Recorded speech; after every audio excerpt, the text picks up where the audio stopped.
Now let's take a look at this figure 21-58.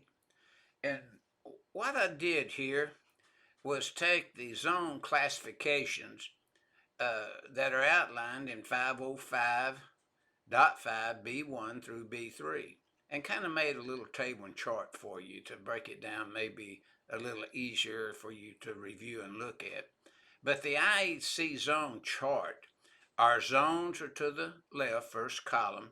Their hazardous risk levels there are in the column next to it. So column 0, in which an explosive gas-air mixture is continuously present, is zone 0, and only intrinsically safe systems could go in there based upon the zones in IEC 79, that's standard. Zone 1, in which an explosive gas-air mixture is likely to occur under normal operating conditions. And of course, those conditions are outlined in 505.5B2, and you're a Zone 1.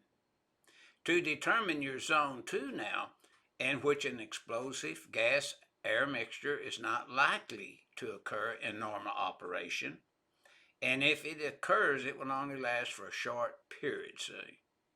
Now, that would be a Zone 2. Now, the Table 2 now, comparison of IEC zones and NEC divisions. IEC zones, Zone 0 is compatible to the NEC Division 1, Class 1 Division 1. Now, when we get into the IEC Zone 1, it also is equivalent to the divisions and, of course, Class 1 Division 1. The Zone 2, then it's just compatible to our Class 1 Division 2. But you notice the zones, there are 3, and we have 3 steps in determining which zone we're in, just like you do the divisions. You know, there's 3. And then, of course, we can go to the IEC 79, get the standard that deals with our subject, 505, and we can get more pro and con about zones if you decide you want to use a zone or your customer decides that for you.